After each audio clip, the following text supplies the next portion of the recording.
Una buona serata a tutti i nostri telespettatori, ben ritrovati, benvenuti nello studio di TV7 Match per una puntata come sempre articolata in vari argomenti, in più temi, Ermanno, e questa sera partiamo parlando di un tema che non si affronta spesso, cioè perché parliamo di quello che si chiama il settore primario, parliamo dell'agricoltura italiana e parliamo della protesta che si è scatenata in questo inizio di 2024 in tutta Europa, ma che è un malessere, chiamiamolo malessere, che si trascina ormai da tanti anni. I produttori sono in difficoltà. No, sono sempre stati. Allora, se seguiamo la storia, quello che mi meraviglia è che mai c'è stata una sensibilità nei confronti dell'agricoltura e degli agricoltori. Ma parliamo dall'epoca di Giulio Cesare, Medioevo. L'agricoltore è sempre stato maltrattato e sfruttato come uno schiavo. Quando è arrivato l'epoca dell'industria, la maggior parte degli operai sono scappati dalla terra perché non avevano possibilità di sopravvivere e vedevano in uno sfruttamento che comunque c'è stato dell'operaio. Oggi l'operaio, diciamo, rispetto all'Ottocento, oggi l'operaio gode di una certa, diciamo, indipendenza economica. Ma allora lo sfruttamento era totale, ma era minore di quello che avveniva nei campi. C'era il diritto alla foglia. Cosa vuol dire? Che il titolare, il conte, perché contadino deriva da conte, schiavo del conte, aveva il diritto di dire: vabbè, le foglie quest'anno te le lascio, te le puoi bruciare, le puoi dare, le puoi utilizzare tu, se ed in quanto. Abbiamo il famoso film di Ermanno Olmi, L'albero degli zoccoli. Un contadino che viene trattato in quella maniera solo perché si è appropriato di un pezzo, di un ramo, di un albero, perché nemmeno il legno degli alberi aveva possibilità di utilizzarlo. Poi c'è stata la mezzadria e poi c'è stato finalmente una parola dignitosa che è stato l'agricoltore, ma lo sfruttamento c'è e rimane. Teniamo presente che per produrre, lo dico con scienza e coscienza, io devo seminare oggi, sperando che vada tutto bene, tra 6, 7, 8 mesi avrò, un anno, avrò il risultato, e se non va bene questo risultato devo aspettare altri 12 mesi. Ditemi se un avvocato, un dentista, l'avvocato dice sì, se la causa dura molto, più dura e più schiacciato. No, per i contadini è esattamente il contrario. Allora, il mio sforzo è quello di far capire la difficoltà che uno ha quando si mette a coltivare. Ha una prospettiva futura che è del tutto incognita. Poi naturalmente c'è l'industria che vive sull'agricoltura, quindi la chimica, che oggi diciamo ma stanno avvelenando. Certo, perché la chimica fa i suoi affari, non trova un prodotto migliore, perché trovare un prodotto migliore meno tossico per l'ambiente costa soldi. Intanto ti vendo questo, poi vedremo.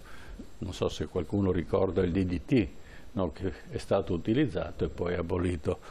Io vorrei fare uno specchio di quello che è la difficoltà di sopravvivenza dell'agricoltura. E poi c'è l'industria, ti vendo il trattore, ti vendo le macchine, ti vendo tutto, e tu sei sempre lì attaccato a quel pezzo di terra sperando che quest'anno vada bene, perché se va male devo aspettare un altro anno, cioè 24 mesi sperando ancora che vada bene. Ecco, diciamo che in questo senso la sensibilità della politica non c'è stata. Vediamo di dargli una mano. Anzi, do la possibilità ai commercianti di andarsi a prendere il prodotto laddove la manodopera non costa niente. Quindi le olive io le importo, poi che raccontino che siano olive italiane ho dei grossi dubbi. Io sono stato più volte in Spagna, ho visto le distese, hanno distrutto interi laghi parliamo, e coltivano olive e le vendono dappertutto. L'oliva non ha un'identità, quando arriva in Italia è quello che è, e lo stesso vale per l'olio. E questo vuol dire che va contro l'agricoltura italiana, perché quella costa meno, quella turca costa meno. E allora poi c'è anche un altro aspetto, c'è l'aspetto che il contadino sfrutta la manovalanza, è vero? Perché se io pago la manovalanza quanto è detta, io no, perché devo fare il contadino per spendere soldi? Io ho un amico, poveretto, che aveva una distesa di oltre 20.000 ulivi in Calabria. Mi diceva, non vado a raccogliere le olive, perché ci rimetto i soldi. E ha incominciato a raccogliere le olive quando è incominciata la migrazione. La gente veniva dall'Africa, era disposta ad andare a raccogliere le olive a prezzi assolutamente immaginabili prima. Allora, la politica ha preso tutto questo, lo dico, perché abbiamo dei governi, abbiamo avuto dei governi di tutti i colori, bianco, rosso, verde, non c'è problema. Abbiamo avuto un'Europa che si è sviluppata, che ha finanziato l'azienda, l'industria, e non ha finanziato l'agricoltura. E non ha percepito quali erano i problemi dell'agricoltura. Oggi a competere con l'agricoltura è la guerra il Donbass, piuttosto che perché non sanno dove vendere il grano, quindi lo buttano sul mercato a prezzi impossibili? No, dobbiamo difendere. Io mi ricordo quando i governi italiani difendevano la Fiat. Le altre macchine che arrivavano in Italia mettevano una tassa maggiore perché difendevano il prodotto italiano. Lo stesso vale per l'Europa. E il contadino non inquina, il contadino fa il suo mestiere. Certo. E non gli diamo la possibilità di farlo. E allora quello che è successo adesso, perché in tutti questi anni la politica non ha avuto la capacità di capire che eravamo al limite della sopportazione e della sopravvivenza? Ecco, questo è il tema di oggi. E abbiamo con noi 3 persone che ci potranno sicuramente dare delle indicazioni più importanti e più, diciamo, sull'argomento. Certo, presento per voi che siete a casa gli ospiti che abbiamo qui in studio con noi, che sono i rappresentanti delle sigle di categoria. Abbiamo con noi, lo ringrazio, Luca Trivellato, buonasera e grazie per essere qui con noi. Buonasera a tutti. Presidente della CIA di Padova. Michele Barbetta, buonasera Barbetta, grazie anche a lei di essere qua con noi, Presidente di Confagricoltura Padova, e ringrazio anche di essere qui con noi in studio Roberto Lorin, Presidente della Coldiretti di Padova. Buonasera, grazie per l'invito. A tutti e 3 per la disponibilità, per essere qua con noi. Ermanno, tu hai già, diciamo, ampiamente spiegato quella che è una problematica che, come dicevo, si trascina, tu giustamente hai detto, si trascina da sempre, però perché una persona deve essere costretta, diciamo, a scendere in piazza col trattore, andare sotto i palazzi, chiamiamoli così, del potere per un... È l'ultima occasione. È l'ultima occasione, perché i figli di questi coltivatori non faranno il mestiere del padre, per la maggior parte, e questo è un danno, il non sapere sfruttare quelle che sono le risorse nostre del territorio. Poi può darsi che i cinesi riescono a produrre molto meglio, perché lì naturalmente lo sfruttamento è concesso, ma noi abbiamo raggiunto un certo livello e quindi non possiamo sfruttare le persone.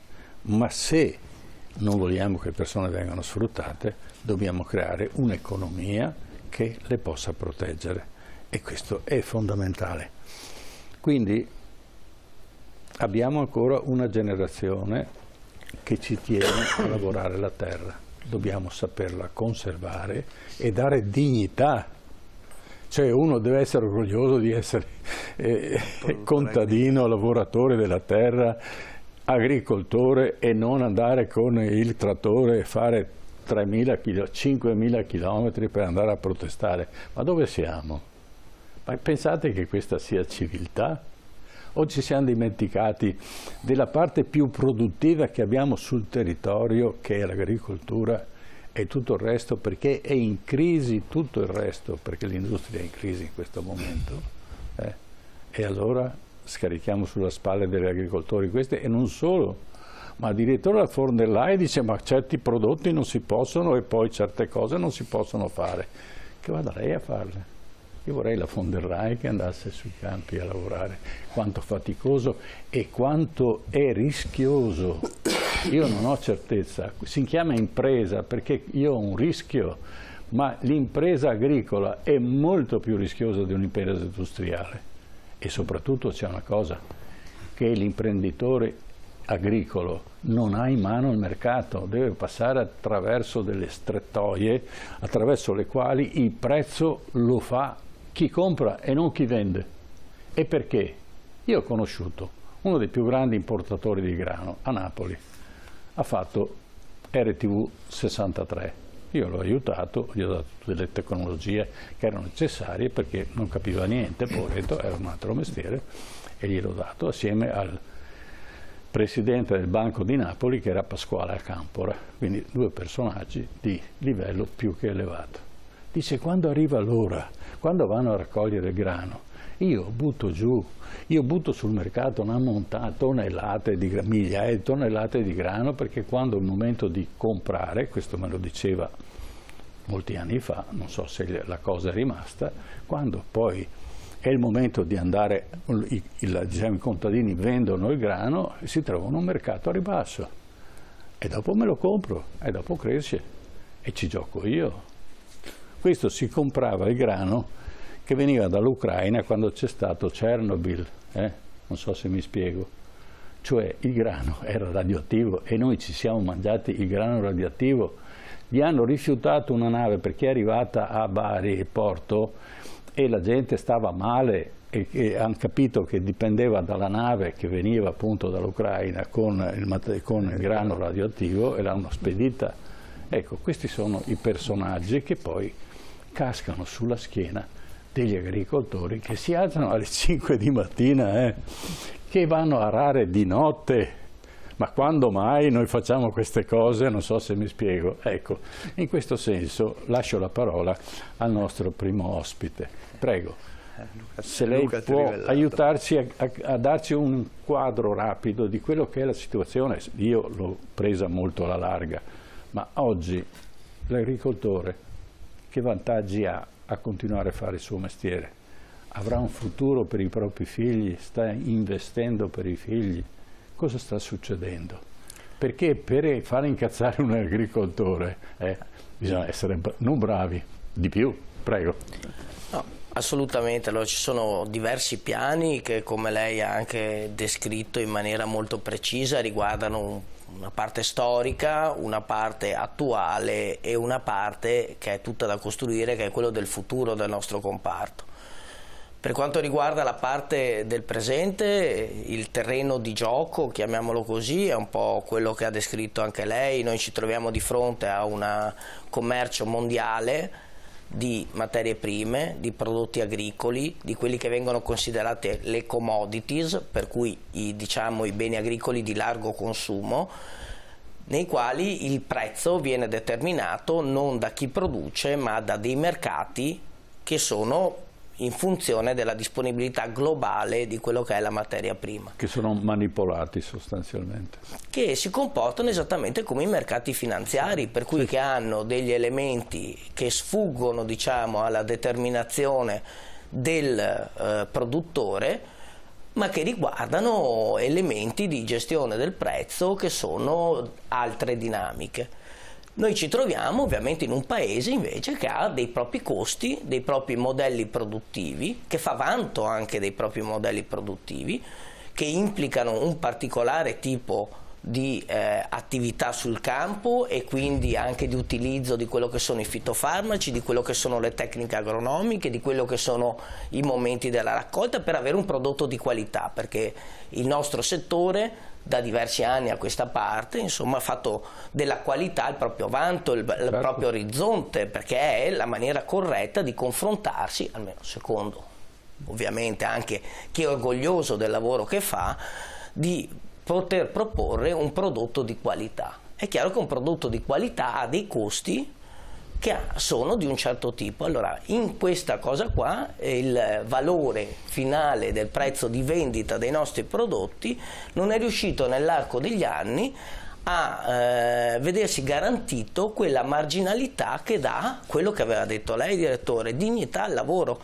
perché il nodo fondamentale per chi lavora, tutti noi che lavoriamo, e per chi lavora la terra, è quello di avere non una garanzia di reddito nel senso che gli deve essere dovuto, ma una soddisfazione del proprio lavoro che è fatto di difficoltà, è fatto di sabato e domeniche passate in stalla magari, è fatto di investimenti, perché non dimentichiamoci che negli ultimi anni il nostro settore ha avuto una grandissima forza innovatrice rispetto alle macchine utilizzate proprio per venire incontro a quelle necessità volute anche dal consumatore.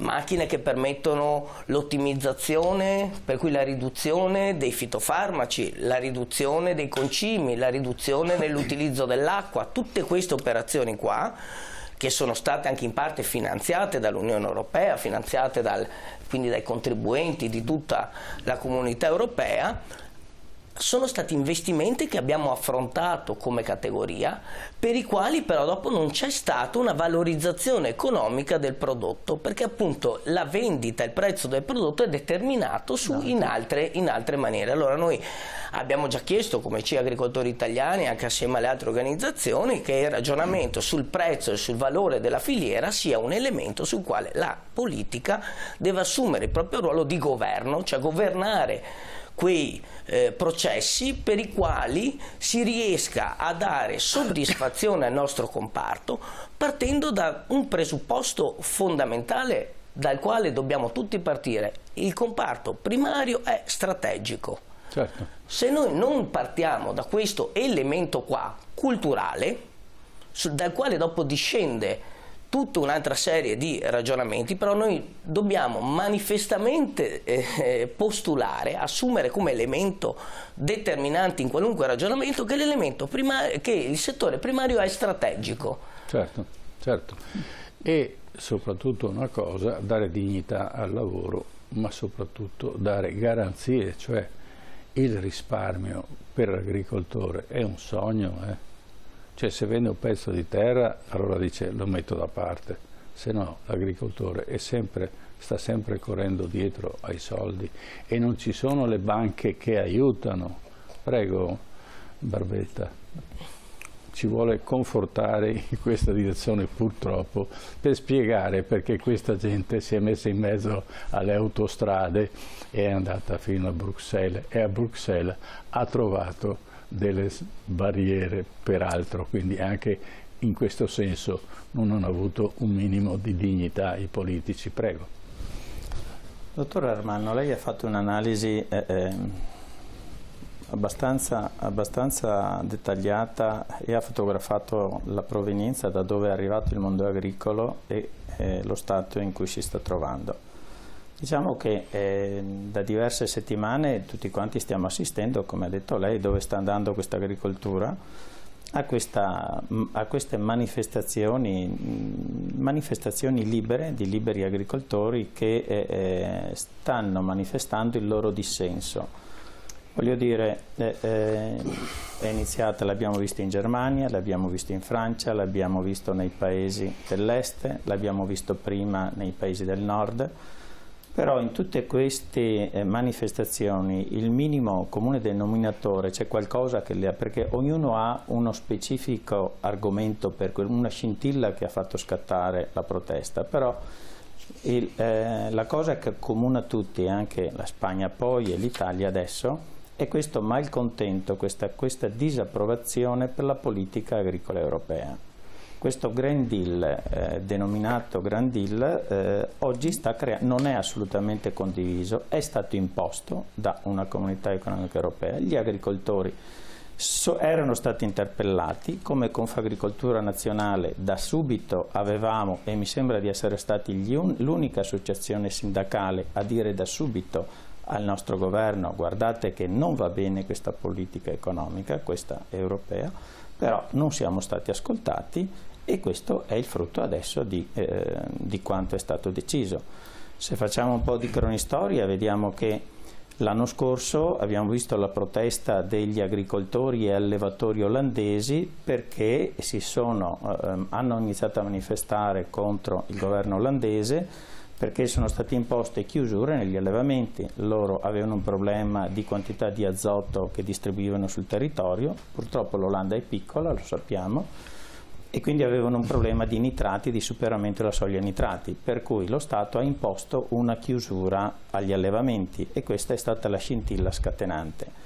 Le proteste che poi abbiamo visto nei paesi dell'est, parlo di Romania, parlo di Ungheria, quelli confinanti con l'Ucraina, perché si sono visti invadere il proprio territorio da quei prodotti, specialmente cereali, girasoli, semi di girasole e quant'altro, perché l'Ucraina, non potendo esportare, ha iniziato a portare in Europa, e ovviamente i paesi limitrofi si sono trovati letteralmente invasi di questi prodotti. Sicuramente a livello europeo non possiamo dire all'Ucraina, nello stato in cui si sta trovando, non possiamo accettare le tue derrate alimentari, bisognava accettarle. Però non si può neanche permettere che questo possa comportare la distruzione di un settore primario in Europa.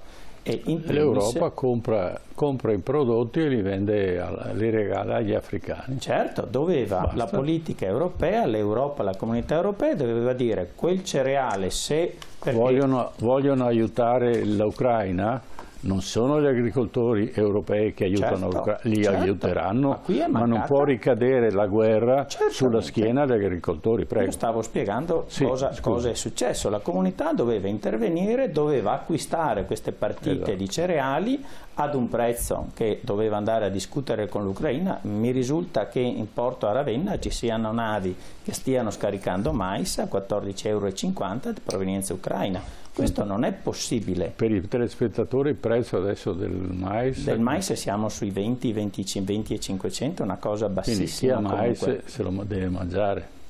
Ecco. Siamo a livelli che non sono assolutamente remunerativi per l'azienda agricola. E questo è un fatto che ha comportato questo disagio, questa forte disapprovazione, questa forte protesta nei paesi. Il Ministro dell'Agricoltura è stato informato che c'è questa situazione? Certo, penso lo conosca prima del sottoscritto. Ecco. Certo. Quindi il Ministro non si è mosso, ha detto va bene, lo prendessero in quel posto gli agricoltori. Ma io non devo difendere nessuno, il Ministro italiano, che è la comunità europea che deve intervenire, che deve muoversi in queste faccende, faccende qua. Esatto. Doveva, a mio avviso, acquistare queste partite e immetterle in portarle altrove senza creare disagio o disturbo all'interno della comunità europea. Sì. Poi abbiamo visto la protesta che è nata in Germania, ma anche lì la scintilla scatenante è il fatto che è stato tolto l'agevolazione al gasolio agricolo.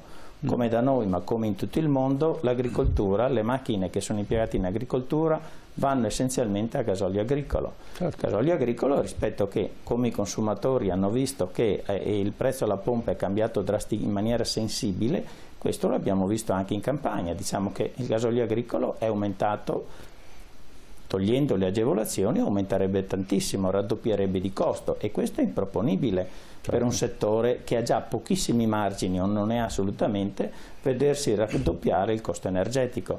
Diciamo che in Germania questo conta 1 miliardo di euro. Conta come quanto in Italia. Germania e Italia l'incidenza del gasolio agricolo avrebbe la stessa valenza. Per la Francia si parla invece di 1,3 miliardi. Quindi sono cifre importanti. Sì, ma diciamo che non lo regalano. Tolgono delle accise. Quindi tolgono delle sovrattasse che noi paghiamo normalmente, che paghiamo il 75% di accise sul prodotto, sul costo reale del prodotto. In agricoltura quindi il problema è veramente pazzesco, e che un ministro dell'agricoltura, chiunque sia, di qualsiasi partito sia, in Germania, in Francia, eccetera, non se ne sia accorto, questo lascia pensare che nella cultura della nostra politica di sempre l'agricoltore non parla mai, non si protesta mai, e di conseguenza può essere tranquillamente bastonato perché è l'ultima ruota del carro. Questo è nella mentalità dei politici. Giustamente, finalmente è stato fatto un passo avanti. Prego. Diciamo che la misura probabilmente era colma e evidentemente il settore primario non riesce più ad incassare colpi e quindi giustamente fa sentire le proprie dimostranze. Certo. Allora, Lorin, come possiamo uscire fuori? Cioè, dopo questa protesta, ci sarà sensibilità nei confronti degli agricoltori? Sarà possibile invertire la marcia e fare che questa professione, perché è una professione, fare agricoltore, lo diceva Don Milani, che il sapere fare agricoltore è una cultura, non è quella scolastica, però è una cultura che se la dimentichi non la ritrovi più. Quindi è una tradizione che passa di padre in figlio, la capacità di poter alzarsi alle 5 di mattina o a mezzanotte e continuare col trattore, i fari accesi e andare a dare alla terra, perché di giorno è impossibile in quanto il sole è terribilmente, diciamo, infuocato. Prego.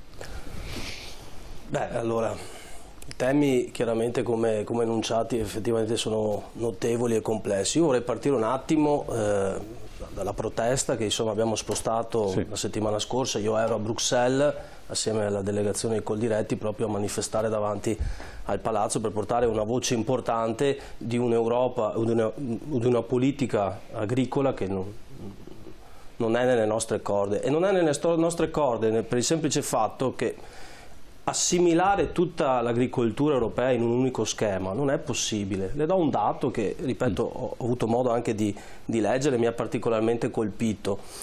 L'Italia ha circa 12 milioni di ettari di superficie agricola coltivata. Da questi generano circa, come stima, 31 miliardi di euro di valore della produzione. Poi se a questi assommiamo tutta la fase di trasformazione arriviamo agli oltre 600 miliardi di euro che fa dell'agroindustria alimentare italiana insomma un fiore all'occhiello. Però all'interno di questo mi ha colpito anche in maniera particolare il dato che è stato citato anche prima un po' dai colleghi di altre nazioni tipo la Germania. No? La Germania 19 milioni di ettari di superficie agricola coltivati, valore della produzione 2 miliardi di euro. Rispetto ai 31 italiani. La Francia, quasi 29 milioni di ettari di superficie agricola, 32 miliardi di euro come noi. Cosa significa? Che ci sono agricolture, chiaramente con la complessità del tema e dei vari settori, ma che hanno marce diverse. L'agricoltura tedesca, l'agricoltura francese, probabilmente è un'agricoltura lanciata più, come diceva il Presidente Trivellato, su delle commodity, sul fatto di produrre derrate alimentari che poi si confrontano con quelle prodotte in altre zone del mondo, chiaramente con delle competitività che sono completamente diverse. L'Italia, la peculiarità dell'Italia, ripeto, tenendo presente che insomma, le difficoltà chiaramente ci sono e le stiamo anche vedendo, però l'Italia ha avuto la capacità anche negli ultimi anni di creare una valorizzazione del proprio prodotto. Made in Italy agricolo. Assolutamente, che è riconosciuto, difatti questo fa parte un po' insomma, di grande battaglia che ha fatto anche la Coldiretti anche negli ultimi anni sull'etichettatura, no? Per cui il fatto di dire ottenere l'etichettatura obbligatoria sul grano, sulla pasta, sul pomodoro, sul latte, questo serve per tutelare rispetto alla possibilità di dare a un consumatore di poter scegliere se spendere qualcosina in più ed avere un prodotto che ha comunque una garanzia, anziché essere in balia di quelle che sono le dinamiche, come diceva lei giustamente, di una grande distribuzione, di un mondo industriale che fa tutta di un'erba un fascio. Per cui su questi temi sono veramente molto importanti e su questo dobbiamo assolutamente focalizzare il nostro impegno, che tra l'altro l'abbiamo anche già fatto, perché insomma proprio l'altro giorno vedevo, mi compariva un post su Facebook che mi ricordava che nel 2015 eravamo al Brennero come Coldiretti ad aprire i camion che arrivavano dal confine, scoprendo le più cose un po' le più scandalose, ecco, le porcherie che arrivavano dall'estero. Senza contare, come è stato detto giustamente, di tutte le derrate, le granaglie che arrivano nei nostri porti e dopo miracolosamente diventano made in Italy. Su questo noi dobbiamo fare effettivamente, se vogliamo, e torno alla domanda che mi ha fatto, valorizzare e tornare ad avere un'agricoltura dinamica, noi dobbiamo cercare di ottenere questi valori, questi principi che sono fondamentali per dare solidità. Io le dico anche un'altra cosa. Io mi ricordo quando 22-23 anni fa ero in Corriera, che andavo a scuola a studiare all'agraria Monselice, montavo in Corriera e col mio libro studiavo l'agronomia, insomma ripassavo durante il viaggio e insomma destavo un po' di perplessità perché l'attività dell'agricoltore aveva anche un percepito diverso. Oggi devo dire la verità che, ripeto, con le difficoltà del caso, ma ci sono anche molti giovani che vengono da realtà diverse, anche da percorsi di studio diversi, per cui anche con un'apertura mentale completamente diversa, li vediamo perché li abbiamo anche noi tra i nostri associati, e riescono a portare idee, innovazioni, ripeto, nelle difficoltà che chiaramente ci sono. Per cui la prospettiva secondo me è da partire dai giovani, dalla loro voglia comunque di essere, e chiaramente dobbiamo fare squadra assieme di compattezza per lavorare in maniera sinergica, per cercare di dare un cambiamento importante a quella che è una politica comunitaria che chiaramente sull'agricoltura ci rimbalza in Italia, e poi dopodiché insomma noi la dobbiamo applicare, perché poi quello che viene deciso a Bruxelles di rimbalzo dobbiamo applicarlo qui in Italia, per cui dobbiamo essere in grado di presidiare in maniera corretta in Europa, ottenere i risultati, come è stato detto prima, importanti, che tra l'altro abbiamo letto anche oggi di recente, insomma anche la von der Leyen che ha fatto una marcia indietro rispetto a dei temi che per noi sono veramente molto importanti, come quello dell'uso degli agrofarmaci, che poi qui dopo dobbiamo anche fare un distinguo, dobbiamo stare attenti. Sì, percorso del Green Deal, riduzione degli agrofarmaci, oggi bloccata, conquista importante, sì, bene, però insomma dobbiamo anche essere, e io sono un agricoltore perché è la mia prima attività, però anche da agricoltore non è che questo mi dà la licenza di andare a casa e usare tutti gli agrofarmaci possibili e immaginabili, perché comunque dobbiamo ricordare che l'agricoltura europea e soprattutto l'agricoltura italiana è un'agricoltura sostenibile, certo, dove la coltivazione biologica ha dei valori e delle percentuali sicuramente importanti, dove la sicurezza alimentare è chiaramente un fiore all'occhiello, per cui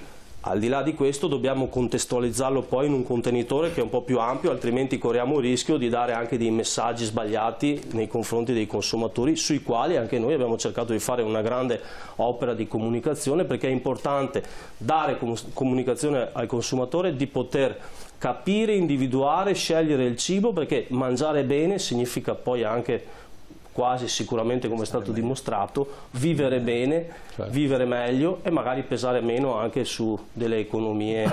Diciamo che la longevità degli italiani, che è la più longeva dell'Europa, nasce anche dal fatto che noi mangiamo all'italiana e mangiamo prodotti che sono sani.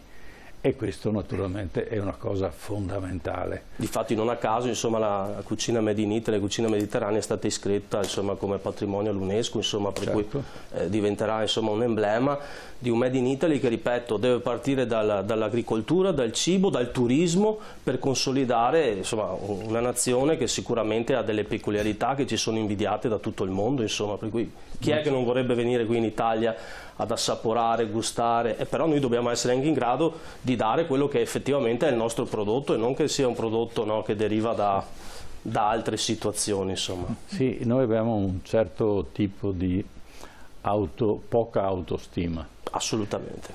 Ma se noi pensiamo che tutte le scoperte, dico tutte, esclusa nessuno, dalla bomba atomica a tutte le altre, sono avvenute in Italia, che poi il povero Fermi è stato mandato in America, ma questo fa parte della stupidità della politica italiana, che ha dimostrato da sempre di non essere in grado di capire cos'è la ricchezza delle regioni italiane. E l'unità d'Italia deve essere fatta non come unità, facciamo l'Italia e poi facciamo gli italiani, no? l'unità nella diversità, perché ogni regione ha delle caratteristiche che poi ricadono anche su quello che è il sistema alimentare italiano, che è diventato un'eccellenza. Ma perché? Perché ogni regione aveva la sua peculiarità messa insieme, è venuto fuori un gioiello che neanche la Cina, che ha comunque delle tradizioni culinarie molto importanti, è riuscita mai a superare quelle dell'Italia.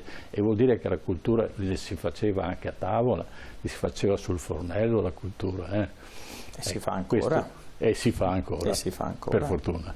Bene, allora partiamo col primo contributo. Ci parlerà anche di questa situazione che si sta creando in Olanda, in Romania, in Polonia, eccetera, e poi affronteremo gli altri problemi dell'agricoltura, per esempio l'energia, che è un altro problema che non si è voluto risolvere. Allora il problema del gasolio sarebbe risolto già da 20 anni,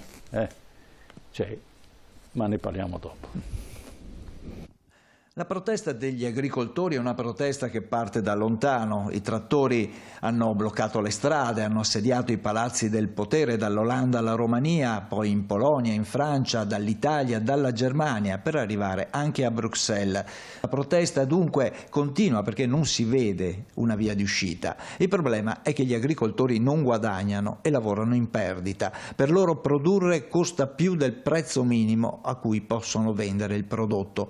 Su questi prodotti guadagnano altri invece, in quei passaggi che avvengono tra i campi dove si produce e la tavola dove si consuma, passaggi completamente slegati dai costi reali di produzione, affamano il produttore e favoriscono i gruppi della grande distribuzione o le speculazioni finanziarie che vi ruotano attorno.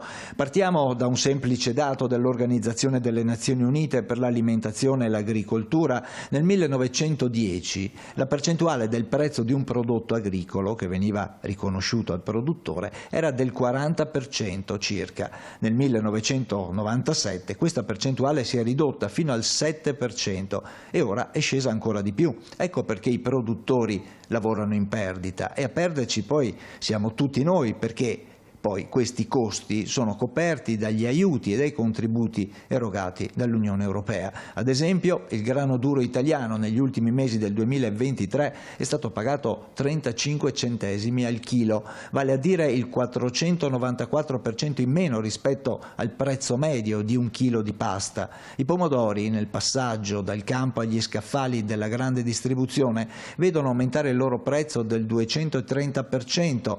Agli allevatori e ai produttori di latte viene corrisposto un prezzo di quasi 4 volte inferiore rispetto a quanto i consumatori sono costretti a spendere per un litro di latte.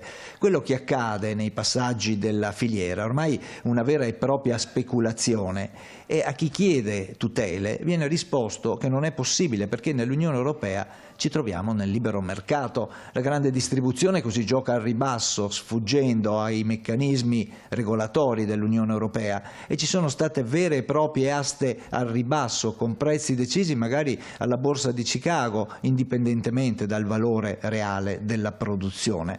Il problema è che la filiera dell'agricoltura è oramai anche lei in mano ai mercati finanziari. Quindi è un po' quello che avete detto prima, cioè gli agricoltori non gestiscono il mercato del prodotto che hanno, e questo naturalmente comporta una speculazione continua. Facciamo un esempio: il pomodoro che arriva su un supermercato sta là al massimo 3 giorni, dopodiché è venduto. Tra l'acquisto e la vendita il guadagno è esponenziale, questo non ha detto il servizio, esponenziale rispetto a un agricoltore che per arrivare a guadagnare qualcosa deve aspettare, nel caso dei pomodori, aspettare 6 mesi. Se quella cassetta fosse comprata e messa via per 6 mesi e venduta dopo 6 mesi, il guadagno sarebbe totalmente diverso. L'agricoltore, mentre lavora, continua a pagare, deve pagare il trattore, le rate, piuttosto che l'energia e tutto il resto. Di conseguenza non è paragonabile il mercato del prodotto agricolo con la produzione agricola, perché non c'è che il produttore guadagna il 20% o il 100% di meno, guadagna molto di meno perché non metto in conto tutte le ore che ha lavorato. Ma stiamo scherzando? E allora viene fuori quel prezzo, dopo che uno ha lavorato 6 mesi e ha fatto, trattato e tutto il resto, ha investito, magari va pure male, ma mettiamo che vada bene, c'è uno che compra il prodotto e nel giro di un mese l'ha già bello venduto, cioè si è messo in tasca i soldi. Cioè è questo che forse i politici non sono ancora arrivati, per cui quello che fa il Ministro dell'Agricoltura deve andare a studiare o deve andare a fare il produttore agricolo, allora capisce come difendere l'agricoltore. Vorrei un'opinione da Luca Trivellato. Sì, aggiungo un altro elemento che è un po' il convitato di pietra in questa chiacchierata che abbiamo fatto, che sono i mutamenti delle condizioni climatiche che noi stiamo affrontando negli ultimi anni. Cioè noi ci troviamo, al netto delle difficoltà che lei ha espresso in maniera precisa, per cui dei costi certi nel momento della semina, il lavoro continuo e l'attesa per arrivare al prodotto finito, che ha una life shell, ha una possibilità di vendita, di durabilità nel mercato che è ridotta e che quindi deve essere per forza venduto. A questo va aggiunto anche i cambiamenti delle condizioni climatiche che stiamo affrontando e che viviamo quotidianamente. Ricordo l'anno scorso, adesso sembra un tema sul quale non si sta più parlando, però la questione idrica è un tema che è tuttora sul terreno per quanto ci riguarda e sul quale in prospettiva le soluzioni devono essere trovate dalla politica. Cioè noi abbiamo richiesto a gran voce nel periodo in cui c'è stato un problema di siccità investimenti importanti per quanto riguarda la garanzia di avere la risorsa idrica disponibile nel momento in cui è necessaria nei campi. Certo. Questa cosa qua implica investimenti, implica prospettiva, implica governo. Allora noi quello che chiediamo in un sistema così complesso è quello che venga, e l'abbiamo fatto anche il 26 ottobre scorso, la mia organizzazione, la CIA, il 26 ottobre scorso era a Roma con 3.000 colleghi in piazza per dimostrare cioè per segnalare che c'erano delle difficoltà importanti nel nostro mondo agricolo, ma anche per indicare delle soluzioni, che è il ruolo che noi dobbiamo avere come rappresentanti di una categoria che ha necessità di riforme strutturali del sistema,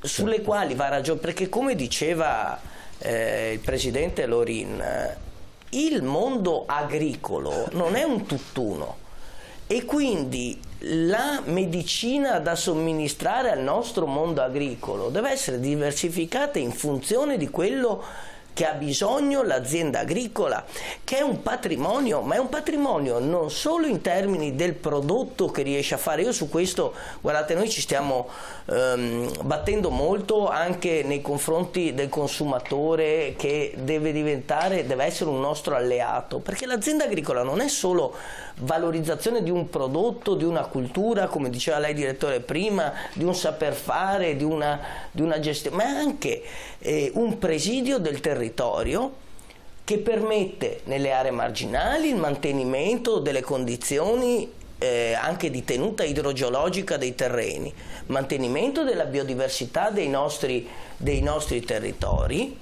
e comunque anche quella creazione ambientale sulla quale dopo vivono anche altri settori come il turismo. Prima si è fatto un accenno di questa cosa, cioè l'ambiente non è un dipinto fermo, ma è creato quotidianamente dal lavoro incessante e silenzioso dei nostri colleghi, di noi agricoltori, e questo è un ulteriore elemento che non viene valorizzato se non all'interno del prezzo finale del prodotto, neanche come elemento, voglio dire, di valorizzazione, come dire, di quella dignità che dicevamo prima, certo, che deve essere riconosciuto, quindi una dignità rispetto al lavoro che è economica, una dignità rispetto al ruolo che noi svolgiamo anche rispetto agli altri settori che è sociale, e una dignità che noi facciamo quotidianamente che è quella ambientale, perché guardate che l'attenzione che negli ultimi anni l'agricoltore dà a quello che è il mondo ambientale non è voglio dire la stessa che veniva data negli anni 90, cioè sono stati fatti dei passi in avanti importantissimi e o questi vengono riconosciuti in termini economici e quindi di possibilità di continuare il proprio lavoro e di dare prospettiva a questo settore per il bene di tutti, oppure ci troviamo con una prospettiva diversa, perché noi abbiamo due elementi in campo oggi. Uno è la tenuta del sistema, cioè salvare quello che è il nostro tessuto economico territoriale. L'altro è quello di prospettiva, cioè che futuro è che vogliamo avere per i giovani che vogliono intraprendere questo mestiere, ma per il territorio, cioè nelle aree marginali del nostro paese. Chi è che ci rimane se non ci rimangono gli agricoltori? E gli agricoltori per rimanerci devono avere servizi, devono avere situazioni sociali accessibili, ma anche dignità economica, perché se no il giochetto da qua a 10 anni, che è il ruolo che deve avere la politica e devono avere gli amministratori, è proprio questo, cioè immaginare da qua a 10 anni che tipo di agricoltura, che tipo di territorio si può intravedere per il futuro. Per questo noi chiediamo anche un ragionamento rispetto a quello che è l'agricoltura di dimensione familiare, una legge quadro che veda nell'agricoltura di dimensione artigianale, chiamiamola, che non può essere ovviamente trattata come l'agricoltura industriale, perché ovviamente sono condizioni diverse. Certo. E che non vuol dire privilegiare una o l'altra, ma partire da un presupposto che le situazioni diverse, per trovare soluzione a questa complessità che va affrontata e che deve essere affrontata, devono essere trattate in maniera diversa se vogliamo dare un futuro a entrambe. E io credo che su questo ce la giochiamo come sistema Italia. Non solo, ma deve essere l'Europa, perché noi apparteniamo all'Europa, che ci difende l'Italia e difende tutti gli agricoltori europei, quindi bisogna fare massa. In merito all'acqua, noi abbiamo affrontato l'anno scorso il problema. Noi siamo circondati dal mare, abbiamo bisogno di cloruro di sodio perché serve a tutto, compreso a fare le batterie. Non le fanno di cloruro di sodio perché costa troppo poco. Quindi, ed è un prodotto tipicamente padovano, veneto e emiliano-romagnolo. Adesso stanno prendendo piede. La desalinizzazione cosa vuol dire? Io creo un prodotto, l'acqua, che la pompo a monte e la do all'agricoltura. Il cloruro di sodio lo vendo perché ce n'è bisogno in quantità enorme, quindi addirittura ci guadagno se lo faccio. Ma il problema, io vorrei che il Ministro ci ascoltasse in questo momento, che lui non lo sa. L'agricoltura non è una cosa fine a se stessa, è collegata a altre tante situazioni, che se non riusciamo a collegarle, non riusciamo a creare lo sviluppo. Diventa uno sviluppo spontaneo, uno si inventa sta cosa, gli va bene e allora andiamo avanti. No, deve esserci una programmazione, una intelligenza umana, non occorre quella artificiale. E Michele Barbetta, cosa possiamo chiedere ancora ai nostri agricoltori per risolvere i problemi? La politica tampona in questo momento la situazione, ma non la risolve. Ha fatto marcia indietro la von der Leyen, ma non ha detto allora facciamo in una maniera diversa, il che vuol dire che questa cosa prima o dopo viene riproposta tale quale e ci sarà un'altra rivoluzione. Prego. Io credo che chiedere ancora qualcosa agli agricoltori sia molto difficile. Dobbiamo chiedere alla comunità europea di cambiare rotta. Forse mi sono espresso male. Perché gli agricoltori siamo arrivati al sangue, hanno dato tutto quello che potevano dare ed oggi, proprio perché arrivati sono stati estremizzati, hanno iniziato a protestare, hanno fatto sentire la propria voce. Quando riesco, quando posso, quando ne ho l'occasione, ricordo sempre questa cosa qua. Cioè, il settore primario si chiama così e quando eravamo piccoli ce l'hanno spiegata così, ma ha un nome primario, perché non è che non sapessero come chiamarlo e quindi hanno detto ti chiamiamo primario, ma il nome primario sta a significare che viene prima degli altri, è fondamentale, è strategico per una nazione e per cui viene l'attenzione che deve essere data al settore dell'agricoltura e non è la stessa cioè l'industria viene dopo, gli artigiani vengono dopo, i servizi vengono dopo, prima bisogna mangiare, bisogna garantire il sostentamento alimentare ad una nazione e per cui ci chiamiamo così, quindi questo bisognerebbe che i nostri politici e chi governa si ricordasse dell'importanza del settore primario. Detto questo, cosa deve fare l'Unione Europea? Beh, intanto mi sembra che una presa di coscienza della situazione debba assolutamente farlo e mi sembra che abbiano iniziato a rendersi conto che qualcosa non funzioni.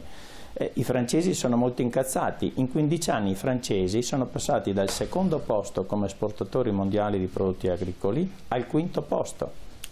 In 15 anni hanno perso 3 posizioni a livello mondiale. Se noi andiamo a vedere l'Italia in casa nostra in 20 anni, nonostante la tecnologia abbia fatto passi da gigante, la chimica abbia scoperto nuovi prodotti e il nostro modo di lavorare sia sicuramente migliorato in questi 20 anni, però noi dopo 20 anni produciamo il 10% in meno di volumi di quello che producevamo 20 anni fa. Vuoi perché ogni anno perdiamo migliaia di ettari di terreno agricolo, vuoi perché ci vengono tolte sempre dei prodotti, delle molecole che ci servono per garantire la salubrità dei nostri prodotti che produciamo e per cui se andiamo avanti così quale sarà il futuro? Quindi gli agricoltori non riescono, non abbiamo più armi da usare per migliorare la nostra produzione, perché da una parte abbiamo il numero di abitanti, la popolazione mondiale che cresce, dall'altro dovremo trovare i modi di aumentare le capacità di produzione. O ci convertiamo tutti ad alimentarci con delle farine di insetti o con altri sistemi, che ripeto ognuno è libero di alimentarsi come crede, però finché possiamo io credo che la dieta mediterranea, come ha detto prima l'amico Coldiretti, è unica al mondo e tutti vorrebbero venire in Italia per poterla assaggiare e degustare. Certo. Quindi diciamo che abbiamo sentito che la Presidente della Commissione von der Leyen ha chiesto di ritirare il decreto sui fitofarmaci. Questo è un buon inizio perché era uno dei punti che da sempre Confagricoltura aveva chiesto. I punti sono anche altri, come diceva prima, bisognerà affrontare il problema acqua, che come tutti sanno, è stato detto un sacco di volte, l'Italia trattiene solo l'11% dell'acqua piovana. Abbiamo il 50% delle dighe che sono piene, hanno perso la capacità di invaso perché si sono riempite di ghiaia, pietrischi e quant'altro. Dobbiamo bacinizzare i grandi fiumi, in primis il Po, con una spesa molto esigua potremmo mettere a riserva milioni di metri cubi d'acqua, garantendo in primis l'agricoltura, l'uomo in primis, perché noi siamo acqua, siamo fatti di acqua e l'acqua è vitale, è un bene prezioso, quindi non dobbiamo permettere che quest'acqua vada a mare quando piove, ma dobbiamo iniziare a trattenerla. Bisogna pensare a trattenerla anche a livello di pianura dove è possibile, bisogna migliorare bisogna fare delle opere importanti per trattenere l'acqua e metterla a disposizione.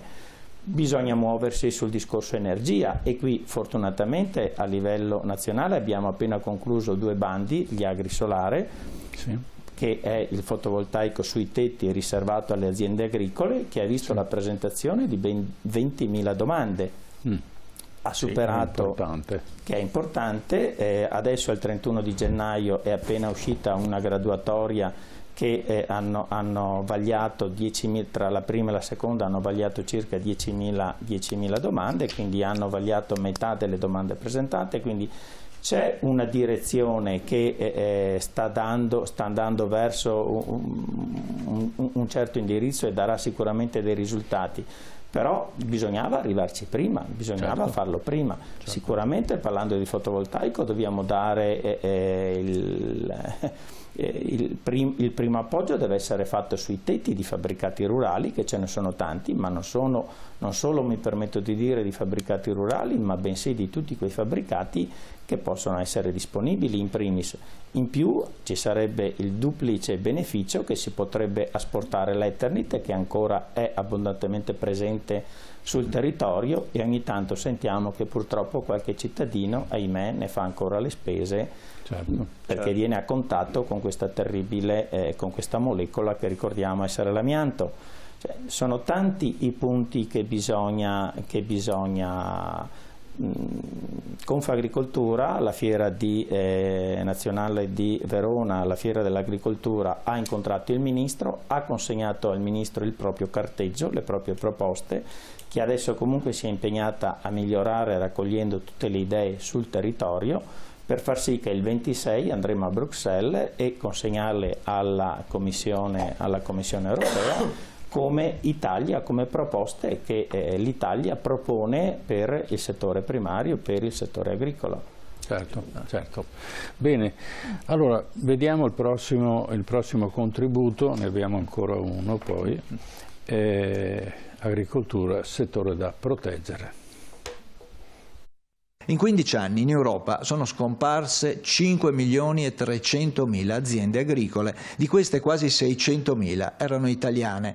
I dati fanno riferimento al periodo tra il 2005 e il 2020, poi ci sono state la pandemia, la guerra in Ucraina con la speculazione sul grano, il ritorno dell'inflazione così come non si vedeva ormai da 40 anni e poi gli eventi calamitosi tra siccità e alluvioni. I prezzi dei beni e servizi usati in agricoltura nel 2022 sono aumentati del 25%, con punte del 63% per i fertilizzanti e del 49,7% per i prodotti energetici. E mentre l'inflazione sta frenando il consumo alimentare delle famiglie, la remunerazione per gli agricoltori resta al limite della sopravvivenza. I dati ISMEA, l'Istituto di Servizi per il Mercato Agricolo Alimentare, ci dicono che per ogni euro speso dal consumatore in prodotti alimentari solo 15 centesimi alla fine finiscono al produttore e diventano 6 se si considerano solo i prodotti trasformati. Da questi dati capiamo cosa ha spinto gli agricoltori a scendere in strada con i loro trattori, produttori ormai allo sfinimento che non vedono un futuro per la loro attività. Tante le sigle in piazza con rivendicazioni non sempre coincidenti, ma a unirli c'è la contestazione contro la politica di Bruxelles che spinge per una transizione ecologica che risulta penalizzante per il settore agricolo, aprendo alle importazioni dall'estero, quando invece l'agricoltura dell'Unione e quella italiana in particolare andrebbero protette, tutelate. Le proteste delle ultime settimane sono partite in ordine sparso, spesso anche per ragioni contingenti. In Germania, ad esempio, la ragione scatenante è stata quella del taglio dei sussidi per il gasolio agricolo. In Francia si chiede, oltre a una ripartizione più equilibrata dei margini di profitto, come nel resto d'Europa, una transizione ecologica più ragionevole che non schiacci gli agricoltori. In Italia gli agricoltori si erano mobilitati già da tempo, già da alcuni mesi, per denunciare la difficile, se non disastrosa situazione delle campagne e per dire che la politica agricola comunitaria non funzionava. Le istituzioni europee hanno voluto gestire la transizione ecologica senza coinvolgere l'agricoltura, bensì ponendola come un'entità contrapposta. Ma l'agricoltura non è il problema, bensì la soluzione. Possibile che non si sia compreso come la produzione e l'approvvigionamento alimentare abbiano oggi un valore fondamentale per la sopravvivenza stessa dell'Unione Europea. Non solo assicura il 4,5% dell'occupazione, ma ha una valenza strategica in un periodo internazionale di grande difficoltà, successivo alla pandemia, alla guerra russo-ucraina, ora al conflitto arabo-israeliano e alla crisi del Mar Rosso. L'Europa sembra non capire che sostenere l'agricoltura del proprio continente deve essere un imperativo, soprattutto all'interno di un periodo bellico come quello che stiamo vivendo, dove rappresenta una tutela strategica fondamentale in previsione di scenari incerti di politica estera e di conflittualità mondiale. Prego, Roberto Lori. Quanto incidono questi disastri che nascono per ben altri motivi e spesso delle volte sono futili e invece cadono sull'agricoltore, ma poi l'agricoltura è ecologista di per sé, perché come diceva il suo collega, se non ci fosse agricoltura non ci sarebbe ecologia, perché l'agricoltore ama i propri campi, la propria produzione, li conserva, li mantiene, e di conseguenza se questo dovesse fare lo Stato costerebbe 1000 volte di più, giusto? Prego. Assolutamente, penso che questa è una considerazione correttissima e tra l'altro aveva fatto anche il Presidente Trivellato, l'importanza e il ruolo dell'agricoltore in un ecoschema molto fragile come tra l'altro è anche il territorio italiano. Io di recente mi collego un attimino a un punto trattato dell'acqua. L'anno scorso ho fatto un incontro con l'ANBI, che è l'Associazione Nazionale delle Bonifiche, no? E mi è rimasto un dato relativo al nostro Veneto che mi ha particolarmente colpito, no? Che in Italia ci sono circa 500 pompe di sollevamento, ossia pompe che prelevano l'acqua, la sollevano per portarla al mare, perché altrimenti l'acqua non riuscirebbe a defluire naturalmente, perché insomma abbiamo delle situazioni, come sappiamo bene, di terreni bonificati. Di queste 500 pompe, circa 400 le abbiamo qui in Veneto, a riprova che abbiamo sicuramente, lo abbiamo anche visto nel passato, in qualche situazione sicuramente che ci ha visto l'alluvione, ricordiamo, del 2010 esattamente, che ci ha visto, e anche 14 che ci ha visto coinvolto.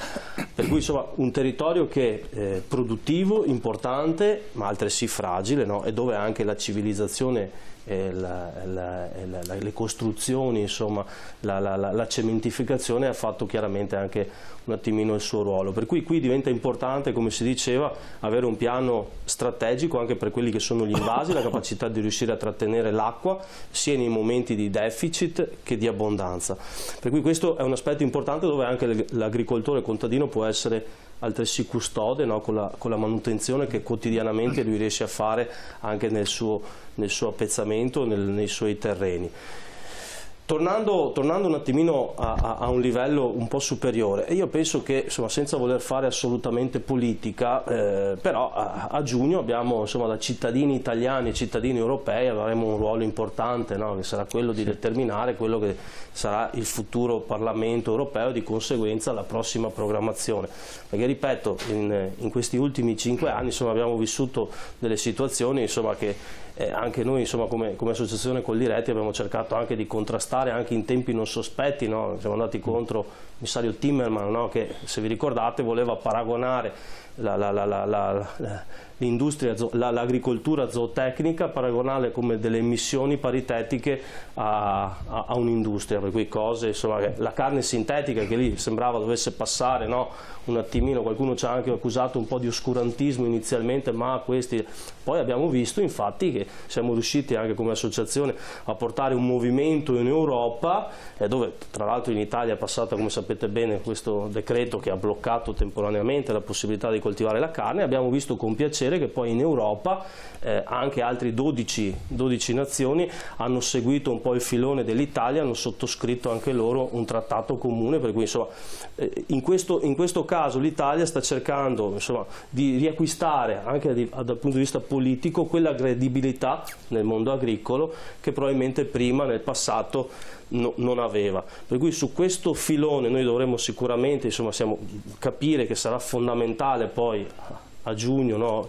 Quello che avverrà poi nelle urne per determinare poi quella che sarà la struttura europea che ci guiderà per i prossimi anni, perché chiaramente l'abbiamo detto e ridetto penso in tutte le salse, ormai la politica europea determina quelle che sono le scelte che sono in agricoltura che poi ricadono. Poi a livello italiano Noi sicuramente dobbiamo, anche vedendo il servizio, contrastare sicuramente quelle che sono delle dinamiche, insomma, contro le pratiche sleali. Io volevo sottolineare che nel 2021 è entrata in vigore una legge contro le pratiche sleali, e possiamo anche dare in anticipazione anche una notizia che, insomma, siamo riusciti anche come Coldiretti ad aggredire, tra virgolette, un colosso come Lactalis, che di fronte al fatto di aver sottoscritto un contratto bipartisan, per cui un contratto per quanto riguarda il latte, no? Per cui, dove insomma, è stato interpretato in maniera unidirezionale, non rispettandolo più, per cui anche questa capacità di riuscire a normare certe situazioni adesso come associazione, riuscire a contrastare questo colosso e probabilmente portarlo anche a riuscire a citarlo e ottenere magari quel maltolto che è stato di cui l'agricoltore ne è stato privato, questo sicuramente è un passo in avanti, perché noi dobbiamo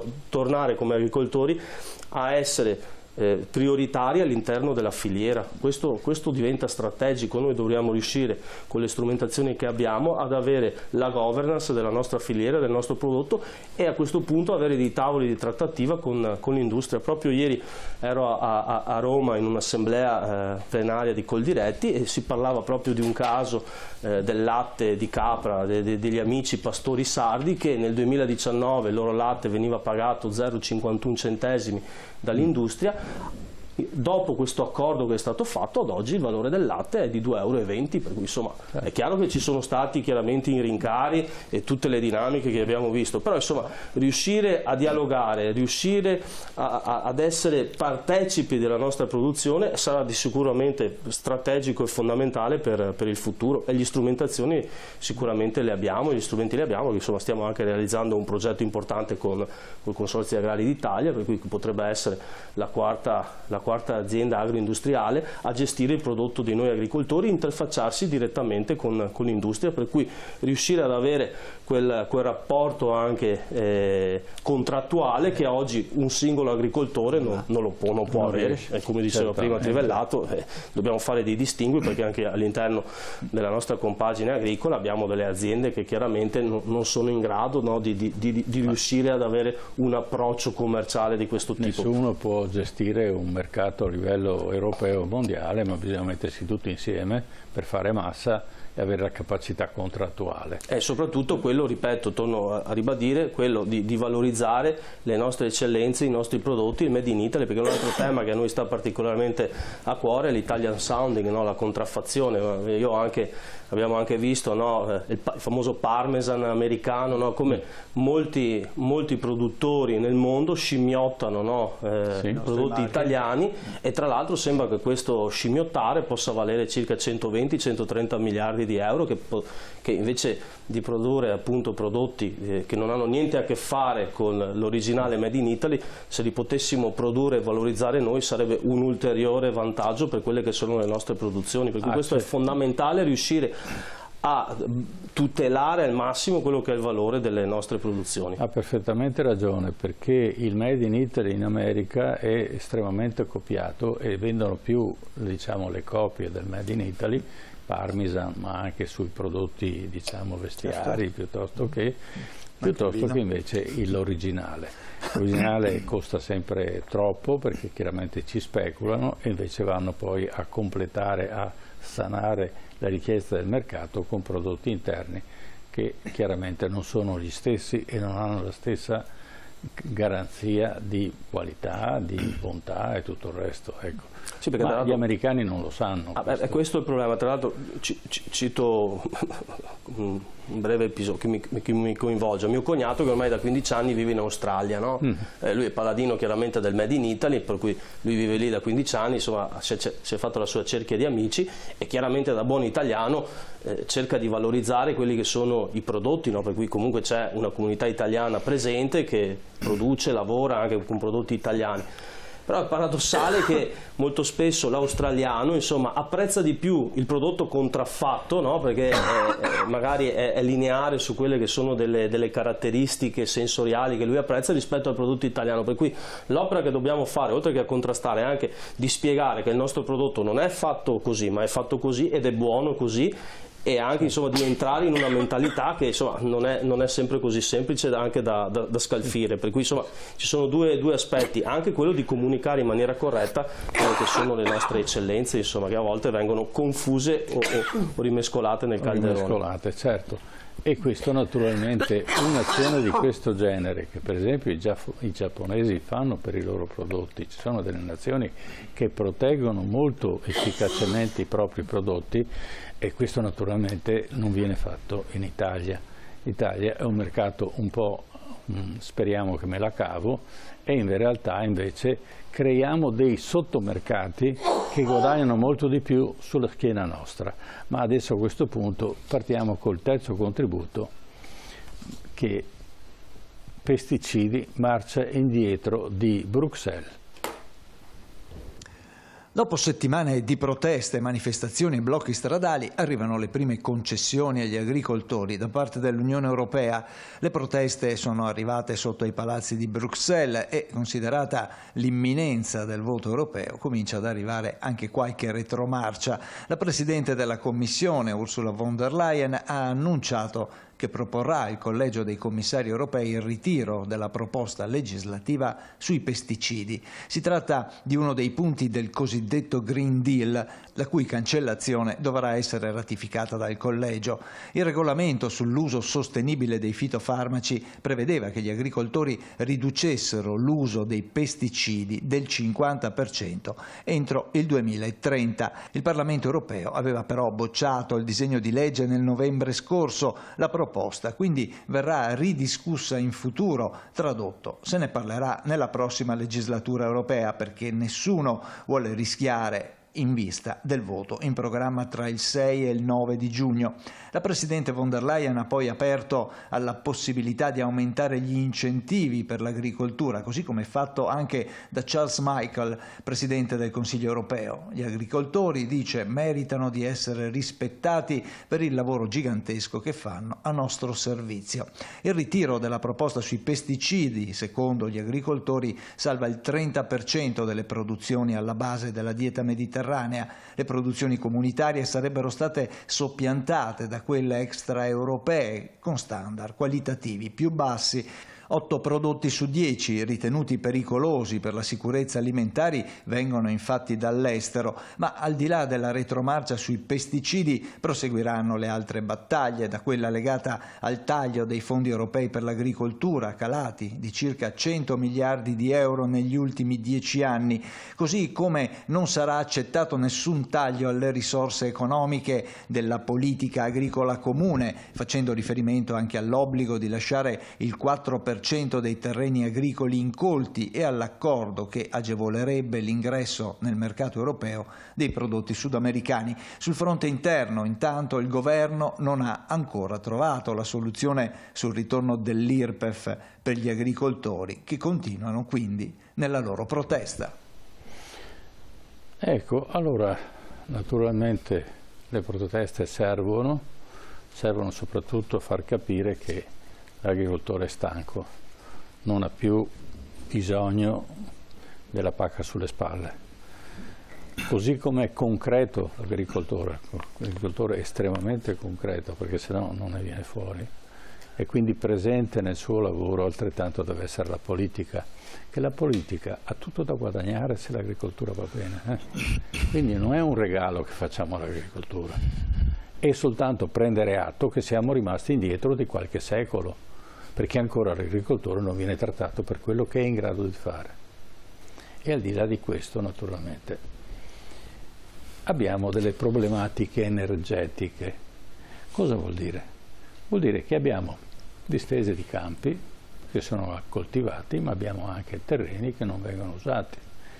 Perché non viene utilizzata la risorsa solare per l'energia e la trasformazione dei trattori in trattori elettrici? Capisco che in questo momento non è facile a convincere qualcuno, però questa è la soluzione. Allora l'agricoltore diventa ecologista, perché lui necessariamente deve utilizzare il gasolio. Non è che si inventa lui, dice voglio usare il gasolio perché risparmio e tutto il resto, no. L'agricoltore risparmierà nella misura in cui lui utilizzerà una risorsa che non gli costerà nulla e allora vanno finanziati i pannelli solari, ma non sul tetto, ma in tutte le zone dove l'agricoltore è in grado di produrre, diciamo, da sé l'energia e utilizzarla per l'agricoltura.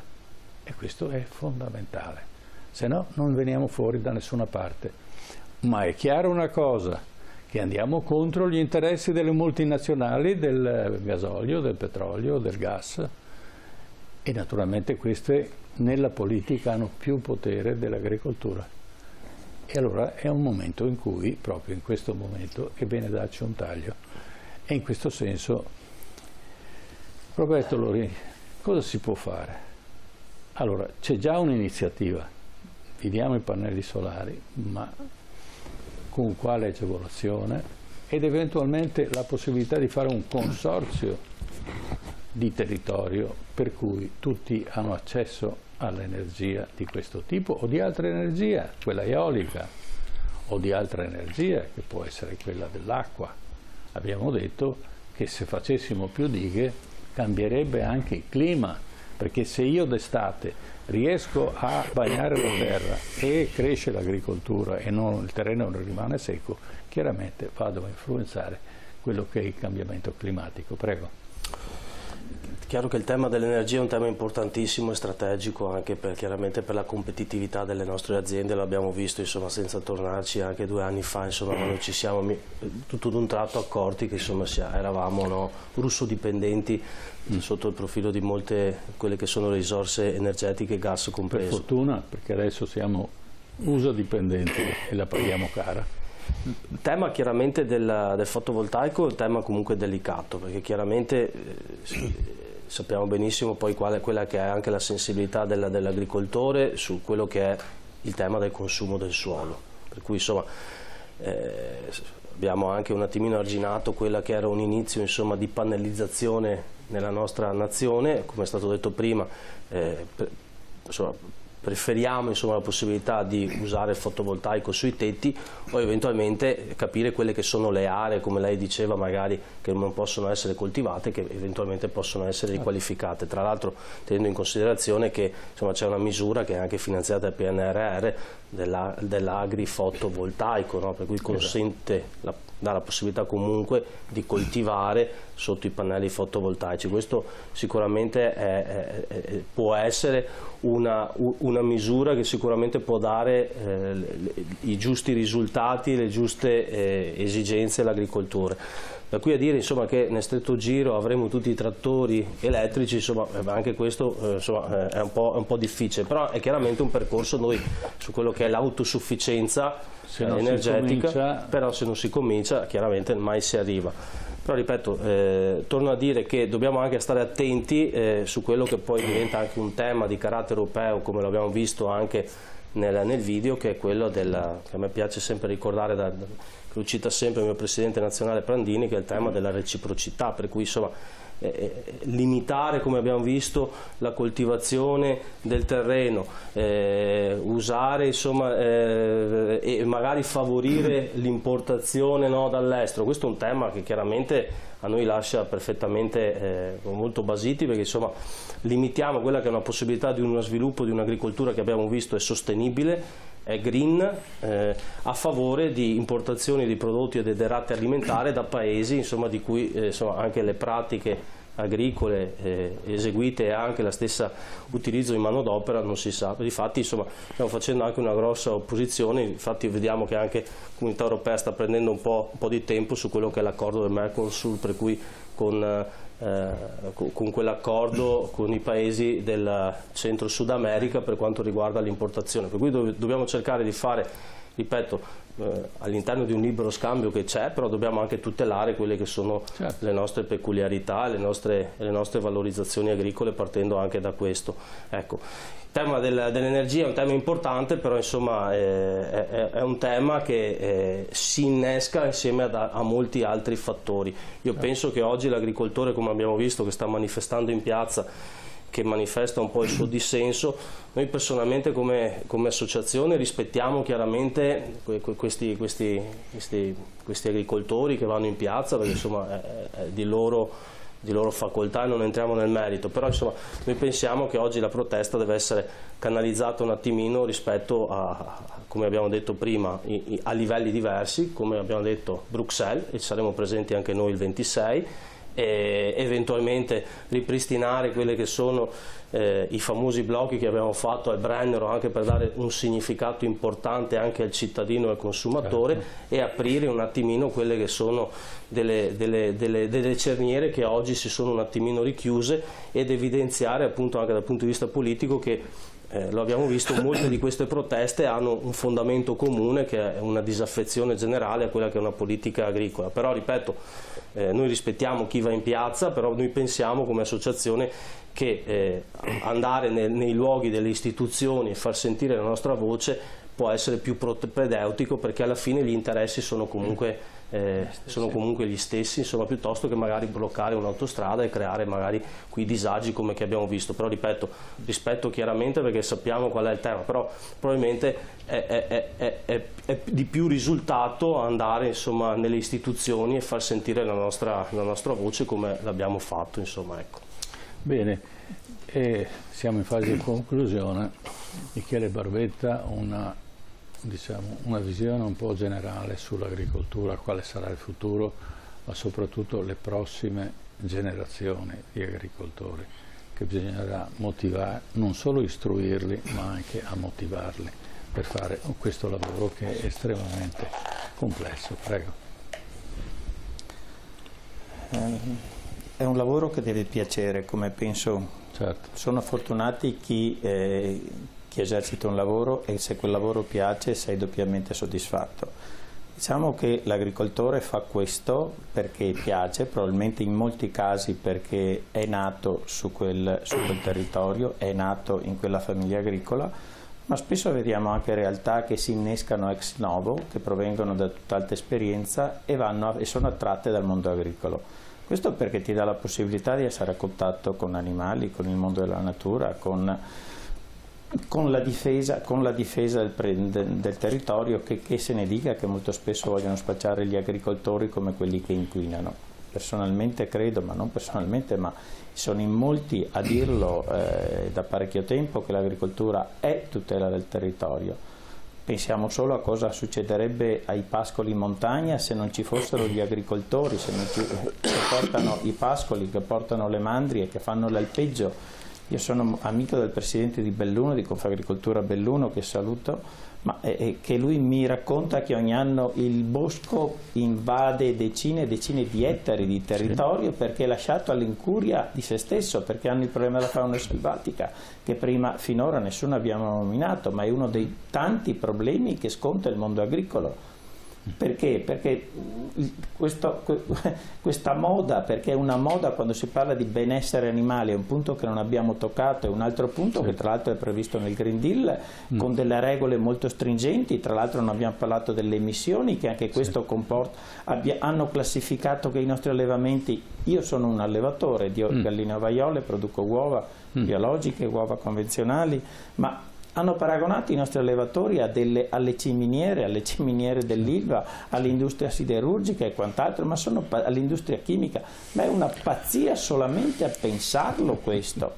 Eppure lo hanno fatto, eppure, certo, lo hanno scritto e lo stanno anche portando avanti. Sì. Per cui lei prima mi chiedeva ma cosa deve fare la Comunità Europea? Ma deve assolutamente ritirare queste cose, deve fermarle se vuol sì che garantire un futuro per la possibilità di dare cibo e di rendere cibo disponibile agli italiani e ai cittadini europei. Deve fermare assolutamente queste iniziative che ha intrapreso, consigliate non si sa bene da chi e da dove, però sta di fatto che ha iniziato un percorso molto ma estremamente pericoloso. Tornando alla sua domanda, cosa augurarci per i nuovi agricoltori? Sicuramente ci saranno, perché l'agricoltura è resiliente, l'agricoltura è passione. E hanno la testa dura, abbiamo la testa dura. Io sono agricoltore, sono un contadino, vivo del mio reddito da contadino, da allevatore in questo caso, E sicuramente noi abbiamo bisogno di meno leggi, di meno lacci, di meno lacciuoli, abbiamo bisogno di meno burocrazia. Io vedo che lei conosce il mondo agricolo da molto tempo, ha i capelli bianchi come me. Mi sa dire una volta, tra le sue conoscenze, quanti agricoltori avevano un ufficio dedicato all'azienda agricola? Nessuno. Ecco. Io oggi a casa mia ho un ufficio, ho 3 persone che lavorano in ufficio. Certo. In un'azienda agricola. Certo, è un'azienda agricola principale, ne abbiamo altre 3 satelliti, ma siamo sommersi dalla burocrazia. Burocrazia sì. Vuol dire carte, adempimenti, dichiarazioni. Non c'è giorno che non ci siano documenti da fare e, come sappiamo tutti, la legge non ammette ignoranza. Ci sono le scadenze, a scadenza bisogna scrivere, bisogna mandare avanti, devi avere la PEC, devi essere iscritto qua, devi essere iscritto là. Sono rappresentante di associazioni di categoria, voglio ricordare su Padova abbiamo più di 80 collaboratori che sono là a servizio delle nostre aziende agricole perché ci sono infinità di pratiche da fare. Certo. E questo io lo trovo a un certo punto assurdo e deleterio per il settore stesso. Certo. In molti casi molte risorse che vengono messe, risorse che tra l'altro negli ultimi 20 anni si sono dimezzate. Sì. Le risorse che la comunità europea, che se ne dica che gli allevatori ricevono molte risorse, riceviamo effettivamente delle risorse, però qualcuno deve anche capire quello che facciamo noi serve al paese o non serve al paese. Il paese dovrebbe dire: l'agricoltura è strategica per me o no? Come il paese ha detto: le poste non le privatizzo perché sono strategiche per me, le ferrovie non me le privatizzo, l'acqua pubblica è giusto? Cioè, questi sono temi che un governo, uno Stato centrale deve porsi. Quando poi ha fatto chiarezza su questo si deve comportare di conseguenza e si prende ovviamente la responsabilità. Ma io non ho mai capito, e c'è stato mai modo di capirlo da come si sono comportati i governi, perché purtroppo siamo andati a destra, siamo andati a sinistra, siamo stati al centro. Io molte volte porto questo esempio per l'agricoltura italiana, è come una nave che è in mezzo all'oceano, ma non sa dove andare, è là che gira. Ed è la cosa peggiore che possa capitare questo, perché se non hai una meta, se non hai un punto d'approdo, non hai una direzione, ti perdi, non sai dove andare, sei in un ambiente pericoloso, sei in balia degli eventi, e quindi si rischia di affondare. Quando invece uno ha una meta, ha un indirizzo, mette una velocità e ha una destinazione e là ti aspettano e trovi il porto e scarichi le tue merci. L'Italia, abbiamo visto, ha fatto di tutto e il contrario di tutto. Cioè, ha sovvenzionato la Fiat in maniera esasperata e adesso, leggevo sul giornale di ieri, uno degli stabilimenti ha dichiarato ancora che continuerà ancora cassa integrazione. Ma scherziamo? L'agricoltura, io non ho mai capito se deve essere indispensabile o meno allo Stato. Qualora lo Stato ritenga che questo, come auspico, che è essenziale ed è strategico per lo Stato, e credo che il Covid, se ha insegnato qualcosa, mi permetta, possa aver insegnato solo questo, che l'agricoltura è estremamente strategica, perché se non ci fossimo stati noi agricoltori, noi allevatori, a garantire il latte, le uova, la carne e gli altri alimenti, i formaggi, che non sono mai mancati dallo scaffale, e fortunatamente sono stato orgoglioso di appartenere a questa organizzazione, perché qualche mese fa il presidente Mattarella è venuto alla nostra assemblea invernale e ci ha ricordato questo e ci ha ringraziato per questo, e quindi questo mi ha fatto sentire orgoglioso di appartenere al mondo agricolo, perché abbiamo fatto un servizio al paese. Cosa sarebbe successo? Cioè, l'abbiamo visto a Londra, qui i nostri amici londinesi si sono trovati con gli scaffali vuoti. Adesso che nei Paesi Bassi gli agricoltori stanno facendo disordini e proteste, hanno fermato hanno bloccato l'approvvigionamento e la grande distribuzione e i scaffali sono vuoti. Quando il cittadino non trova il pane, non trova le uova, non trova il latte, non trova il burro, ma cosa mangia? Certo. Devono fare delle scelte. Per me l'agricoltura è strategica, se è strategica come tutte. L'Italia per tanti anni, il governo ha detto che era strategico avere l'aeroflotta nazionale. Quanti miliardi di lire sono stati messi in Alitalia?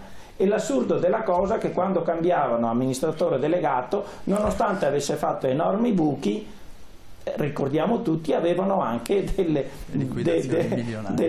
come si dice, delle ricompense importantissime. Miliardarie. Al posto di dare un calcio in culo, scusatemi il termine, perché avevano amministrato male, molte volte avevano anche dei benefici economici importantissimi. Quello è un settore che più spendevano e più guadagnavano. Non voglio entrare, non mi compete e ho deviato dal seminato. La politica ci ha guadagnato, c'è ancora qualcuno che va a fare conferenze nei paesi arabi e lo pagano, pur non conoscendo l'inglese, conosce solo il toscano, però gli danno 70, 80, 100 mila euro perché l'Alitalia era socia, anche i paesi arabi erano soci dell'Alitalia, e questo è tutto un trucco che ne parleremo più avanti perché è stato veramente una follia.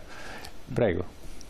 Quindi concludendo, diciamo che... Concludendo, l'Italia avrà sicuramente un futuro agricolo perché le eccellenze che abbiamo in Italia non ci sono nel resto del mondo. Voglio dire, prima l'amico Lorin ha citato, noi abbiamo due cose fondamentali, abbiamo il turismo, abbiamo l'arte, abbiamo un'arte in Italia che non c'è, come tutti sanno, nessuno al mondo. A volte noi andiamo lontano, facciamo migliaia di chilometri per andare a vedere chissà che cosa. Io sono stato negli Stati Uniti, se hanno una casa vecchia di 100 anni te la presentano come un monumento storico perché ha 100 anni.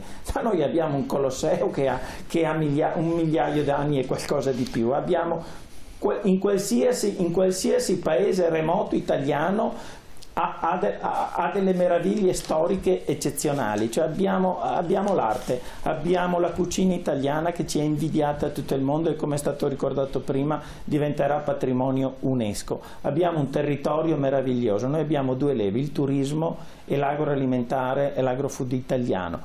Con solo queste leve, se fossero ben pilotate, noi potremmo sicuramente garantire un futuro all'Italia. Certo, ci vuole programmazione, ci vuole lungimiranza, ci vuole serietà. È questo che come mondo agricolo noi chiediamo ai nostri politici. Questo certo. Che purtroppo per molti anni hanno disatteso, per molti e troppi anni hanno barattato il mondo agricolo per l'industria, per il commercio industriale, per il commercio della chimica. Abbiamo avuto migliaia di prove di questo e l'agricoltura è sempre stata il tappo che serviva per chiudere la merce di scambio. Ma sì, io ti do i torni, io ti do le fabbriche, io ti do i telai e quant'altro, e tu mi porti grano e tu porta qua quello che produci. Ovviamente per i paesi emergenti che volevano crescere, la prima cosa che potevano esportare erano le materie prime basilari, per cui queste e nessuno sa come erano coltivate, ovviamente. Certo. Purtroppo questa non è lungimiranza, questo non è voler costruire, è solo guardare al presente senza preoccuparsi del domani, e questo mi dispiace, ma non è possibile. Noi dobbiamo pensare a noi, alle nostre aziende, alle nostre famiglie, e creare un futuro per i nostri figli. Certo. Ricordiamo che comunque l'agricoltura e gli agricoltori in Italia sono molti, per cui attenzione ai partiti, svegliatevi perché se no li perdete, e quindi bisogna che la politica incominci a fare le cose che deve fare. E noi parliamo di Stato come se fosse una terza entità a cui noi paghiamo le tasse. Lo Stato siamo noi creiamo lo Stato. E se vengono contro gli agricoltori, i politici vanno contro lo Stato, perché l'agricoltore è una realtà, non è una fantasia, non è un progetto, non si sa che cosa sia, è una realtà. E allora a questo punto la politica deve tirarsi sulle maniche e comincia prima di tutto a imparare, perché sennò le leggi non si fanno se non si sa a che cosa devono servire, se no si fanno le leggi alla von der Leyen, cavo questo, metti quello, ma non è agricoltura. E poi bisogna rispettare una tradizione che è antica, di migliaia di anni. A lei la conclusione, Trivellato. Ma direi che quello che ha appena detto, direttore, c'entra esattamente il punto, e anche quanto ha detto il presidente Barbetta prima. Noi abbiamo bisogno di competenza da parte di chi governa, cioè di fronte a problematiche così complesse come in qualche modo abbiamo sfiorato nell'arco di questa trasmissione, noi abbiamo la necessità di avere nei 3 livelli che legiferano nel mondo agricolo, per cui livello europeo, livello nazionale e livello regionale, abbiamo la necessità che sono le 3, diciamo i 3 piani che hanno tutti e 3 competenza in elementi diversi, con libertà diverse, però che hanno competenze in quello che è il nostro mondo agricolo e che quindi in sinergia devono trovare le soluzioni a queste complesse difficoltà che abbiamo in parte esposto oggi durante la trasmissione. Noi abbiamo la necessità di avere persone competenti e in questo le nostre organizzazioni, che rappresentano migliaia e migliaia di lavoratori, di persone che quotidianamente si alzano e che fanno di tutto quello che abbiamo detto vanto, lavoro, impegno e, come dire, orgoglio, noi ci mettiamo a disposizione per indicare possibili soluzioni, ma le soluzioni devono essere trovate dal sistema politico amministrativo e non è più rimandabile questo elemento. Cioè i problemi non risolti, i nodi che sono sul piatto e che abbiamo in qualche modo detto, alcuni li abbiamo accennati, la fauna selvatica è stata accennata solo di sfuggita, però è un ulteriore elemento, la cementificazione, cioè la visione per cui la terra è solo è libera in attesa di essere occupata dal cemento, perché quello è il modello di sviluppo. È un altro tema sul quale noi dovremmo ragionare come sistema, sul quale è chiaro che la politica deve fare delle scelte che non andranno bene a tutti, sicuramente, ma è lì che la prospettiva e la capacità di governo devono diventare determinanti per un futuro che comprenda il mondo agricolo, che è la salvaguardia anche di un elemento storico, culturale, di identità, che è fatta di diversità, come le diceva lei all'inizio della trasmissione, tra le varie regioni, ma è anche quello che ci permette poi di piazzarci anche in termini economici, guardando al futuro con speranza, perché è lì che noi dobbiamo lavorare. E su questo le nostre organizzazioni stanno cercando l'hanno fatto in tutti gli anni, cercando, come dire, di migliorare proposte che sono state fatte, e adesso ci si trova in una situazione nella quale non è più rimandabile andare ad affrontare quei nodi che sono rimasti irrisolti, perché fa molto più comodo non decidere che non prendere decisioni che possono scontentare qualcuno. Allora, su questo invece io credo che ci deve essere la maturità politica di andare ad affrontare quei nodi che noi stiamo rilevando e che comportano una perdita di migliaia di aziende negli ultimi 10-12 anni. Per fare questo bisogna conoscere con esattezza qual è il tessuto economico delle aziende italiane e su quello andare a ragionare come dire, le normative utili per dare soddisfazione e dignità al nostro lavoro, che non può essere fatto, come diceva prima il Presidente Barbetta, di burocrazia da un lato, e dall'altro lato di risultati economici che non è che non sono soddisfacenti, ma rischiano di mettere in crisi proprio quel tessuto economico sul quale si basano i nostri territori e la nostra bellezza a livello ambientale.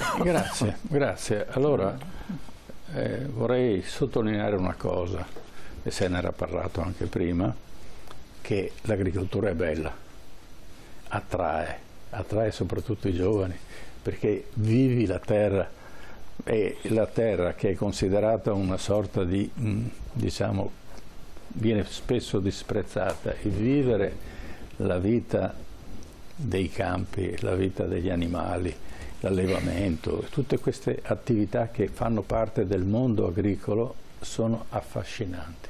Quello che blocca questa, diciamo, propensione all'agricoltura sono le problematiche di cui abbiamo parlato prima, perché solo il fatto che noi alleggeriamo queste cose e sicuramente avremo una generazione che è portata a tornare alla terra, perché effettivamente il computer sarà molto bello, però è tutta un'altra cosa e bisogna viverla, e lo so per esperienza personale.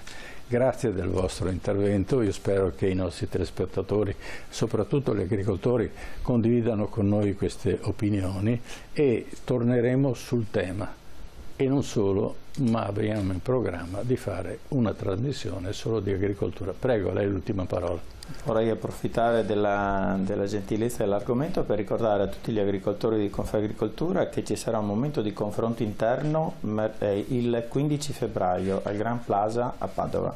Verrà il nostro presidente nazionale Massimiliano Giansanti, perché la discussione è molto delicata, il momento è molto delicato, per cui abbiamo organizzato questo momento di confronto interno proprio per discutere di tutti gli argomenti trattati oggi e altri che sono all'evidenza di tutti quanti. Bene, ci saremo anche noi. Grazie. Bene, grazie allora a Luca Trivellato, presidente della CIA di Padova, grazie a Michele Barbetta, presidente di Confagricoltura Padova, e grazie a Roberto Lorin, presidente della Coldiretti di Padova. Torneremo sull'argomento, magari anche con delle puntate specifiche, perché gli argomenti sono tanti, ma sono tanti perché purtroppo per tanto tempo sono rimasti disattesi alle risposte della politica, e questo ha portato alla situazione che stiamo vivendo. Ma anche noi abbiamo trascurato il tema. Certo, certamente. Anche noi di agricoltura non abbiamo parlato abbastanza, anche se dobbiamo dire ci siamo occupati sicuramente della fauna selvatica.